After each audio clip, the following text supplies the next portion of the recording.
जी friends, आप देख रहे हैं यूट्यूब चैनल वॉइस ऑफ कैनी और मैं सफदर खान कैनी। अच्छा, एक बड़ा गूंजता हुआ सवाल है कि क्यों ज़्यादातर लोग जो है जो फार्मा ज्वाइन करते हैं वो अपनी डायरेक्शन क्वालिटी एश्योरेंस डिपार्टमेंट की तरफ कर लेते हैं। कि हर किसी की विलिंग होती है कि हमें क्यूए डिपार्टमेंट मिल जाए, हम वहाँ जॉब करना चाह रहे होते हैं। कुछ फ्रेश लोग को भी माइंडसेट ऐसा होता है कि उस तरफ चले जाए। दूसरा, कुछ क्यूसी के सीनियर्स लोग जो होते हैं वो भी एक पर्टिकुलर टाइम के पास अपनी डाइवर्जन जो है क्वालिटी एश्योरेंस डिपार्टमेंट की तरफ ले लेते हैं। तो इसकी क्या वजह है, क्या इंपॉर्टेंस है क्वालिटी एश्योरेंस डिपार्टमेंट की, क्या रोल है, क्या जॉब नेचर है, क्या सैलरी स्ट्रक्चर्स है, ये सारी चीज़ें मैं आज को ओवरव्यू देता हूँ कि बेसिकली क्वालिटी एश्योरेंस डिपार्टमेंट होता है क्या और किस तरह वहाँ पे लोग काम करते हैं। तो वन बाय वन कुछ पॉइंट्स मैं आपको डिस्कस करता हूँ, आपके लिए बड़े हेल्पफुल रहेंगे अगर आपको किसी डिपार्टमेंट को ज्वाइन करना है, फार्मा को स्पेशली। तो इस डिपार्टमेंट के बारे में क्या नो है वो चीज़ आपको एक नॉलेज में आपको आएगा। देखिए, सबसे पहले बड़ी इंपॉर्टेंट चीज़ यहाँ पे कि जॉब की जो नेचर है यहाँ पे, इसके अंदर भी मैं एक चीज़ और बता दूँ कि बहुत सारे सेशंस होते हैं क्वालिटी एश्योरेंस डिपार्टमेंट के अंदर भी। ठीक है, जो कुछ लोग ऐसा QCI काम करते हैं जो प्रोडक्शन के अंदर लाइन क्लियरेंस दे रहे होते हैं, प्रोडक्शन का इन प्रोसेस चेक कर रहे होते हैं। कुछ लोग ऐसे होते हैं जो डॉक्यूमेंटेशन करते हैं, SOPs बनाते हैं, SOPs डॉक्यूमेंट को रिलीज करते हैं, न्यू डॉक्यूमेंट्स प्रिपरेशन कर रहे होते हैं। कुछ लोग गाइडलाइंस की सर्चिंग में लगे होते हैं, रिसर्च वर्क कर रहे होते हैं कि नई गाइडलाइन अपडेट्स क्या आई है जो हम SOP में रिव्यू करते हैं, चीज़ों को चेक करते हैं। ओवरऑल डॉक्यूमेंटेशन जॉब होती है। लेकिन जो लोग QCI इनिशियली काम करते हैं, जो जूनियर या सीनियर की बात करूंगा, जो जूनियर लेवल पे होते हैं उनको थोड़ा टफ टाइम मिलता है क्वालिटी एश्योरेंस और क्वालिटी QC दोनों में। क्योंकि मैं कंपैरेटिवली थोड़ी बात करूंगा, क्योंकि यहाँ पे शिफ्ट जॉब्स होती है डेफिनेटली। ये कहना कि क्वालिटी एश्योरेंस में शिफ्ट्स नहीं होती, तो ऐसा नहीं है। क्वालिटी एश्योरेंस डिपार्टमेंट 24 आवर काम करता है अगर प्लांट आपका 24 आवर चल रहा है तो। क्योंकि इन QCI का जो बंदा है जो इन प्रोसेस चेक करता है वो पर्टिकुलर वहाँ पे अवेलेबल होगा तो प्रोडक्शन चल रही होती है। क्योंकि इनके सिग्नेचर्स के बगैर कोई दूसरा काम होता नहीं है। अप्रूवल क्वालिटी एश्योरेंस डिपार्टमेंट ही देता है कोई भी एक्टिविटी आप फार्मा में कर रहे हो, इसलिए इसका बड़ा डोमिनेंट रोल मैं हमेशा कहता हूँ। तो जो सीनियर जूनियर होते हैं, इनिशियली स्टार्ट लेते हैं फार्मा में, उनको एज अ शिफ्ट में काम करना पड़ता है, टफ टाइम मिलता है। लेकिन जो सीनियर हो जाते हैं क्वालिटी एश्योरेंस पे, तो उनकी रिलैक्स जॉब होती है, ऑफिस जॉब होती है, अंदर बैठ के आराम से काम करते हैं। उनकी शिफ्ट जॉब के चांसेस कम होते हैं। वाइट कॉलर उनको एक किस्म की चार्मफुल जॉब मिल जाती है, सुबह आते हैं शाम में चले जाते हैं। एक डॉक्यूमेंटेड जॉब होती है। Basically quality assurance documentation work है और एक नॉलेज डिपार्टमेंट है जो जो फैक्ट्री को पूरी एक किस्म का रन कर रहा होता है। इसलिए बड़ा डोमिनेंट रोल है इस डिपार्टमेंट में। इसलिए लोगों की विलिंग होती है कि इस तरफ चले जाए। मैंने इतना भी देखा है कि लोगों के 10 ईयर्स 15 ईयर्स के एक्सपीरियंस के बाद भी अगर उनको अपॉर्चुनिटी मिलती है तो वो अपने आप को क्वालिटी एश्योरेंस की तरफ ले जाते हैं, क्योंकि ये जॉब नेचर बहुत अच्छी है एज कम्पेयर टू QC के लोगों की बात करूँ, उनका 15 साल 20 साल का एक्सपीरियंस भी है, लेकिन इस खास एक्सपीरियंस के बाद भी अगर उनको चांस मिलता है तो वो अपने आप को क्वालिटी एश्योरेंस की तरफ ले जाते हैं। क्योंकि ये क्वालिटी एश्योरेंस डिपार्टमेंट QC से पलड़ा जैसे कहेंगे ना, रोल बहुत हैवी है, तो इसलिए इसकी बहुत ज़्यादा इंपॉर्टेंट है। सही है, लेकिन जो जूनियर होगा उनको शिफ्ट में काम करना पड़ेगा। लेकिन जो सीनियर से उनकी शिफ्ट जॉब नहीं होती, डॉक्यूमेंटेशन वर्क टाइप की जॉब होती है, जैसे कि आप किसी ऑफिस में काम कर रहे हैं। क्लियर है। दूसरा इसमें बड़ा इंपॉर्टेंट रोल मैं अक्सर लोगों को कहता हूँ कि एक चार्मफुल जॉब है ये, ठीक है, और डोमिनेंट रोल है इनका हर जगह पे। क्योंकि कोई भी ऑडिट होता है फार्मा इंडस्ट्री के अंदर तो फ्रंट लाइन पे जो होते हैं ये क्वालिटी एश्योरेंस के लोग होते हैं। ठीक है, कोई भी आउटसाइडर बॉडी या आपकी ट्रैप की या सर्टिफिकेशन बॉडी या ऑडिटर कोई बाहर का भी आएगा तो इंटैक्ट करता है डायरेक्ट क्वालिटी एश्योरेंस के हेड से। ठीक है, ऐसा नहीं होता कि वो आके किसी प्रोडक्शन मैनेजर से मिलेगा डायरेक्ट पहले या किसी QC मैनेजर से मिलेगा। उसका पहला इंटरेक्शन कंपनी के अंदर जो होता है वहाँ के प्लांट हेड जो अपनी जगह, लेकिन क्वालिटी एश्योरेंस से पहले होता है। क्वालिटी एश्योरेंस का नाम ही ऐसा है कि वो पूरी फैक्ट्री का रिस्पॉन्सिबल काउंट होता है किस्म का। हर चीज पे इंटरेक्शन होती है क्वालिटी एश्योरेंस का, हर एक्सेस हर जगह पे। यानी कोई ऐसी एक्टिविटी है जो आप नहीं कर सकते जिसमें अप्रूवल आपको क्वालिटी एश्योरेंस का नहीं चाहिए हो। ये बहुत डोमिनेंट डिपार्टमेंट, इसीलिए मैं इसको कहता हूँ। मिसाल के तौर पर QCI हो, डॉक्यूमेंटेशन वर्क हो, किसी भी जगह पे हो, आपकी अप्रूवल कंपलसरी है। आप कोई भी डॉक्यूमेंट पे प्रिपेयर करते हैं, ठीक है, जो डॉक्यूमेंट में अगर आप एक SOP भी बनाते हैं उसके ऊपर लिखा है कि prepared by analyst, review by incharge, manage by manager QC and so on, और अप्रूव्ड बाय जो साइन होता है, एग्रीड इसके बाद लिखा होता है। बहुत सारे टर्म्स होती है, कंपनी का थोड़ा इंटरनल फॉर्मेट होता है, लेकिन जो अप्रूव्ड बाय का जो सिग्नेचर होता है वो क्वालिटी एश्योरेंस का हेड कर रहा होता है। इसीलिए क्वालिटी एश्योरेंस के हेड की बहुत इंपॉर्टेंस है। तो ये बड़ा डोमिनेंट डिपार्टमेंट है एज़ कम्पेयर टू क्यूसी या प्रोडक्शन या दूसरे और कोई डिपार्टमेंट है। क्लियर, अच्छी बहुत अप्रूवल की बात कर रहा था मैं। यहाँ पे एक और बात बता दूं कि अप्रूवल राइट्स जिसको हम डॉक्यूमेंटेशन पे हो चाहे रिलीज पे हो, वो क्वालिटी एश्योरेंस के पास है। अब मैं बताता हूँ वो कैसे। आपने कोई टेस्टिंग की है, उस पर भी टेस्टिंग के बाद के जो डॉक्यूमेंट है उसमें अप्रूवल लेंगे तो आप क्वालिटी एश्योरेंस से लेंगे, क्वालिटी हेड से। कोई एसओपी अपने नया बनाया है, उस पर क्यूए अप्रूवल पे साइन होंगे, वो क्वालिटी एश्योरेंस के होंगे। कोई प्रोडक्शन में लाइन क्लियरेंस हुई है, क्यूसी का बंदा लाइन क्लियरेंस दे के आ गया है, लेकिन अप्रूवल होगी कोई तो वो क्यूसी के एंड से भी हो जाती है लाइन क्लियरेंस पे भी, लेकिन लाइन क्लियरेंस भी अगर हो रही होगी, कोई एरिया अप्रूवल भी होगा तो क्वालिटी एश्योरेंस का जो हेड होगा उसकी अप्रूवल कंफर्म है। तो इसीलिए बड़ा अप्रूवल वाले राइट्स जो है टोटली वो क्वालिटी एश्योरेंस के पास होते हैं, चाहे वो रिलीज हो, चाहे वो डॉक्यूमेंटेशन हो, एंड सो प्लांट की अप्रूवल किसी एंड से भी हो, प्लांट पे कोई एरिया अप्रूवल भी हो तो वहाँ पे क्वालिटी एश्योरेंस का बहुत बड़ा रोल है। किसी एरिया में ऑडिट हो, अगर कहीं ऑडिट करने भी जाना हो तो वो क्वालिटी एश्योरेंस का डिपार्टमेंट जो होता है वो डोमिनेंट रोल पे होता है। क्यूसी के लोग साथ साथ चल रहे होते हैं, प्रोडक्शन साथ साथ होता है, लेकिन आउटसाइड ऑर्डर भी करने आपकी ऑडिट करने भी जाएंगे कंपनी के बिहाफ पे तो क्वालिटी एश्योरेंस के लोग सबसे फ्रंट पे होते हैं। कोई आप डॉक्यूमेंट रिसीव करते हैं किसी थर्ड पार्टी से, कोई सर्टिफिकेट, कोई सप्लायर, तो वहाँ पे भी QC QA approval last must लिखा होता है। तो मीन्स कि हर जगह पे क्वालिटी एश्योरेंस की अप्रूवल मस्ट है। इनकी अप्रूवल के बगैर आप कोई काम नहीं कर सकते। बड़ा बेनिफिशियल एरिया होता है और बड़ी ऑफिस टाइप की जॉब होती है अगर आप थोड़े सीनियर हो जाते हैं। क्यूसी से ऊपर रोल है, प्रोडक्शन से डेफिनेटली है। ये पूरी फैक्ट्री में जो है क्वालिटी एश्योरेंस का बड़ा सुपरविजन का रोल होता है। एक चीज़ और मैं आपको यहाँ पे बताऊँ तो गाइडलाइन नॉलेज सही है, रिसर्च बेस और ऑफिस जॉब, ये तीनों चीज़ अगर मैं मर्ज कर दूँ तो क्वालिटी एश्योरेंस की जॉब होती है।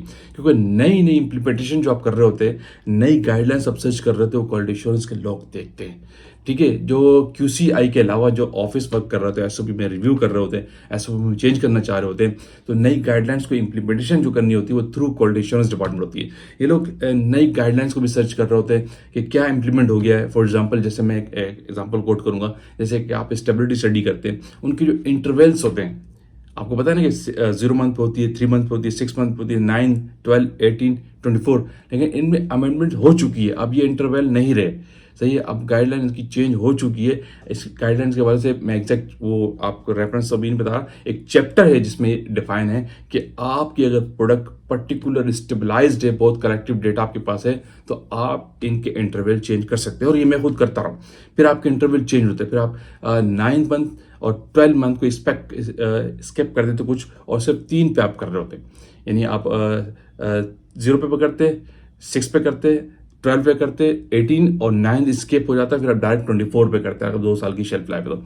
इस तरह से इस पर कुछ चेंज है, मैं पर्टिकुलर वीडियो इस पर किसी गाइडलाइन पे बना दूंगा कि कैसे। तो मीन्स सिंपल ये कि ये जो न्यू अप्रूवल आता है, न्यू गाइडलाइन में चेंजेस आती हैं, थ्रू क्वालिटी एश्योरेंस देख रहा होता है, तो आपकी रिसर्च टाइप जो होती है और गाइडलाइंस का नॉलेज आपको बहुत हो जाता है कि फार्मा इंडस्ट्री के अंदर कौन सी गाइडलाइन किस जगह पे यूज़ होती है। ओवरऑल नॉलेज इन लोगों के पास काफ़ी हो जाता है और काफ़ी बेनिफिशियल एरिया में। तो सिंपल कहता हूँ क्यूसी से बड़ा डोमिनेंट रोल है। तो क्वालिटी एश्योरेंस में अगर आप जाते हैं, मैं तो अपनी प्रेफरेंस बाय सेल्फ, मुझसे कोई कहेगा कि मेरा तो ज़्यादा एक्सपीरियंस 14 साल 13 साल डेफिनेटली क्यूसी का ही रहा है, लेकिन मैंने ये अपने एक्सपीरियंस पे देखा है कि लोगों ने अपनी कन्वर्जन क्वालिटी एश्योरेंस पे की है, क्योंकि इसके बेनिफिट मैं आपको ये बता रहा हूँ कि ये सारी चीज़ उनके यहाँ होती है और ये चीज़ वो इंप्लीमेंट कर रहे होते हैं। इस बेस पे, इन पॉइंट्स की बेस पे लोग क्वालिटी एश्योरेंस डिपार्टमेंट को ज्वाइन करते हैं। और मेरी प्रेफरेंस भी रहेगी कि अगर आप क्वालिटी एश्योरेंस को ज्वाइन करते हैं तो आपका रोल बहुत डोमिनेंट होता है। ठीक है, एक चीज़ और मैं आपको बता दूं, यहाँ पे promotion chances, quality assurance department जो प्रमोशन चांसेस देते हैं काफ़ी अच्छे होते हैं।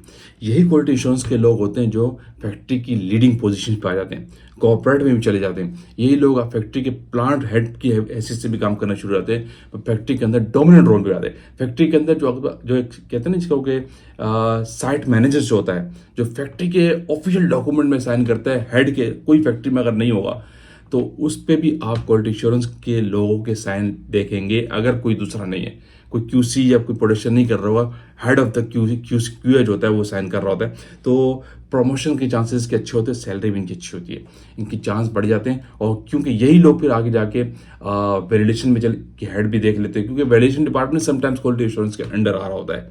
तो ये फैक्ट्री के हेड भी बन जाते हैं क्वालिटी एश्योरेंस के लोग। ठीक है, क्वालिटी एश्योरेंस का जो हेड होता है, फैक्ट्री हेड भी चांस उनका बन सकता है। और दूसरा, रेगुलेटरी के जो मामलात होते हैं वहाँ की भी लीडिंग वीरो कर सकते हैं अगर इनका चांसेस बढ़ जाता है, प्रमोशन इनकी अच्छी होती है, क्योंकि क्वालिटी एश्योरेंस का बहुत इंपॉर्टेंट रोल है। मैं सिंपल बार बार ये कहता हूँ, तो यहाँ पे प्रमोशन के चांसेस भी आपके ज़्यादा होते हैं। जॉब सैलरी की बात करूँ, अच्छी सैलरी मिलेगी आपको और अच्छा कैरियर आपको मिलता है। गाड़ी की फैसिलिटीज़ भी आपको अच्छी मिलती है। क्वालिटी एश्योरेंस हेड की एक अलग ही लाइफ होती है अगर वो किसी अच्छे ऑर्गेनाइजेशन में एग्जिस्ट करता है। ये जो मैं कहूँगा ना कि सैलरी उनकी अच्छी हो जाती है, प्रमोशन अच्छी हो जाती है, लीडिंग पोजीशन पे आ जाते हैं, कॉर्पोरेट को भी लीड कर रहे होते हैं, और दूसरा सेकंड रेगुलेटरी भी देखने लग जाते हैं। ये सब डिपेंड करता है अगर आपकी ऑर्गेनाइजेशन अच्छी है। अगर आप किसी स्टेट बेस्ड कंपनी में काम करते हैं वहाँ तो क्वालिटी एश्योरेंस और क्यूसी का कोई कॉन्सेप्ट ही नहीं होता। वहाँ पे लोग एक साथ मिक्स कप काम कर रहे होते हैं। उनके यहाँ तो ये चीज़ एग्जिस्ट नहीं करती कि क्या क्यूए क्या है और क्यूसी क्या है, वो सबको एक ही लाठी से हाँक रहे होते हैं। तो ये जो सारी मैं बातें आपको बता रहा हूँ, ये सब एज पर वेल ऑर्गेनाइजेशन है जहाँ पे सिस्टम एग्जिस्ट करता होगा। उस ऑर्गेनाइजेशन की बात कर रहा हूँ जहाँ पे सिस्टम एग्जिस्ट करता है। तो ये पॉलिसीज, ये इम्प्लीमेंटेशंस, ये ग्रोथ और ये सिस्टम की बेस पे आगे जा रहे होते हैं। जिन कंपनी में सिस्टम एग्जिस्ट नहीं करता, पर्टिकुलर किसी चीज़ को चलाने के लिए, किसी लोगों की बात सुनने के लिए, कोई लॉ एंड ऑर्डर की सिचुएशन ही नहीं है, तो वहाँ पे ये बातें नहीं होती। वहाँ पे सब एक तरीके से काम करते हैं। कोई खास पर्टिकुलर डेजिग्नेशंस भी आपको नहीं मिलेंगे, कोई आपको सैलरी इंक्रीमेंट भी नहीं मिल रहे होंगे, कोई प्रमोशंस भी आपको कभी मिल गई कभी नहीं मिल गई, कोई फैक्ट्री के बेनिफिट्स जो होते हैं आपके बोनस, उनका भी कोई चांस नहीं होता। तो ये सारी बातें रिलेट टू क्वालिटी एश्योरेंस तो है, लेकिन ये सब बेस करेंगी आपकी फैक्ट्री क्या है, आपकी प्रीमिसेस क्या है, आप किस कंपनी में खड़े हुए हैं, किस मल्टीनेशनल में है या लोकल में। ये बातें भी साथ में याद रखिएगा। एक और चीज़ आखिर में बता दूं कि इनके पास अपॉर्चुनिटीज़ बहुत होती है क्वालिटी एश्योरेंस के लोगों के पास, एज कंसल्टेंट, ठीक है, एज ऑडिटर आउटसाइड। जब ये लोग काफ़ी सीनियर हो जाते हैं ना क्वालिटी एश्योरेंस के लोग, तो नॉलेज तो डेफिनेटली इनके पास होता ही है। इनकी ऐसी जॉब भी टफ नहीं है कि इनको क्यूसी में कोई टेस्टिंग करनी है, कोई इंस्ट्रूमेंट ऑपरेट करना है। इनका पर्टिकुलर जॉब है, एक पर्टिकुलर सीनियर के पास, जैसे कि मैं यहाँ पे बैठा हूँ, ये इस तरह जॉब कर रहे होते हैं और ऐसी लोगों से मीटिंग कर रहे होते हैं, ऐसी लोगों को डिपार्टमेंट को चला रहे होते हैं। कंप्लेन के ऑफिस के रूम में आती है, ये वहाँ पे इनको कंप्लेन सॉल्व करते हैं, उनको राइटिंग वर्क बताते हैं कि कैसे अपने ट्रैप को लेटर लिखना है। ठीक है, ये बड़ी इंपॉर्टेंट चीज़ बता रहा हूँ, कैसे आपने ड्रैप को लेटर लिखना है, कैसे आपने फार्माकोविजिलेंस को चीज़ों को देखना है। तो ये सारी चीज़ें टेक्निकली जो डॉक्यूमेंटेशन वर्क है, लेटर राइटिंग वर्क है, ये इन लोगों के पास काफ़ी नॉलेज हो रहता है और इनके पास कंसल्टेंट की अपॉर्चुनिटी बढ़ जाती है। अगर ये कहीं रिटायर भी हो जाते हैं, किसी और जगह पे जाके एज ए कंसल्टेंट भी काम कर रहे होते हैं और पैरेलल भी काम कर रहे होते हैं साथ साथ लोग, क्योंकि बहुत सी इंडस्ट्रीज अगर किसी कंसल्टेंट को बाहर से हायर करती है, उनकी कोशिश ये होती है कि कोई क्वालिटी एश्योरेंस का पर्सन हो, क्यूए पर्सन हो। ठीक है, उनके पास एक तो नॉलेज और रोल और फैक्ट्री को चलाने का एक लॉन्ग को पता होता है कि फैक्ट्री को चलाने के लिए कौन कौन सा डॉक्यूमेंट रिक्वायर्ड होता है और कैसे कैसे फैक्ट्री के अंदर चीज़ें इंप्लीमेंट होती है।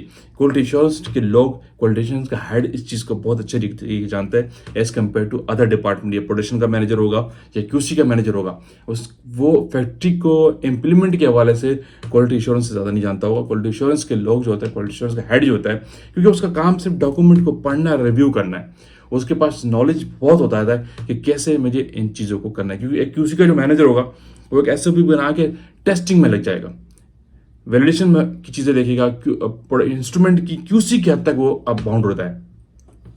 क्यूसी की एक्सपर्टीज में वो होगा क्यूसी का मैनेजर, क्यूसी का इंचार्ज। लेकिन जो क्वालिटी एश्योरेंस का हेड है या क्वालिटी एश्योरेंस का जो मैनेजर होगा, वो फैक्ट्री की ओवरऑल चीज़ों को ये एक्सपर्ट होगा, जब भी तो वो दूसरों की चीज़ों को काउंटर करता है। आपको पता है क्यूए डिपार्टमेंट क्यों प्रोडक्शन को काउंटर कर रहा होता है, क्यूसी को भी काउंटर कर रहा होता है, वेयरहाउस को भी काउंटर कर रहा होता है, और डिस्पैच को भी, रिलीज को भी, हर एरिया को काउंटर क्यों करता है? उसके पास नॉलेज है, वो जानता है कि इन चीज़ों को कैसे इंप्लीमेंट किया जा सकता है, कैसे इन चीज़ को बेस्ट प्रैक्टिस में वर्क किया जा सकता है। तो वो जब आप किसी को जानते होंगे किसी चीज़ को, तो उसको अगले को बता सकेंगे कि आपने ये काम इस तरीके से करना है कि नहीं? अगर आपको पता ही नहीं कि प्रोडक्शन में काम कैसे होता है, तो फिर आप कैसे प्रोडक्शन वाले को समझाएंगे जाके कि ये तरीका सही है या नहीं है? अब एक क्वालिटी एश्योरेंस का बंदा प्रोडक्शन को बोल रहा होता है ये काम आपने करना है तो इस तरीके से करना है, किस बेस पे बोल रहा होता है? कि उसको पता है कि जो डॉक्यूमेंट गाइडलाइंस क्या कहती हैं, इस एरिया को किस तरीके से चलाना है, वो चीज़ों को सारी स्टडी करता है, इन चीज़ों को पढ़ता है। तो इसलिए एज ए कंसल्टेंट और आउटसाइडर जो ऑर्डर जो होते हैं,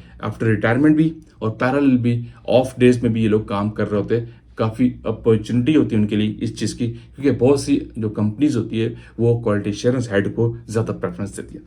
तो फ्रेंड्स ये मैंने तो काफ़ी सारे पॉइंट इस तरह निकाले एज पर मी, लेकिन आपकी भी कोई रिव्यू हो, कोई राय हो, कोई पॉइंट ऑफ व्यू हो, आप मुझे कमेंट्स में डेफिनेटली बताएं, अप्रिशिएट होगा, जाहिर सी बात है। तो एज पर मी जो मेरा नॉलेज था मैंने आपको बताया कि यही वजह होती है कि लोग क्यों क्वालिटी एश्योरेंस को ज्वाइन करते हैं, क्यों अपनी प्रेफरेंस रखते हैं कि हम क्वालिटी एश्योरेंस में आ जाए as compare to QC, as compare to production, as compare to warehouse and so on, different जो डिपार्टमेंट होते हैं, और क्वालिटी एश्योरेंस के सेक्शन से किस तरीके से काम होता है। आज की इस वीडियो से आपको काफी कॉन्सेप्ट मिला होगा।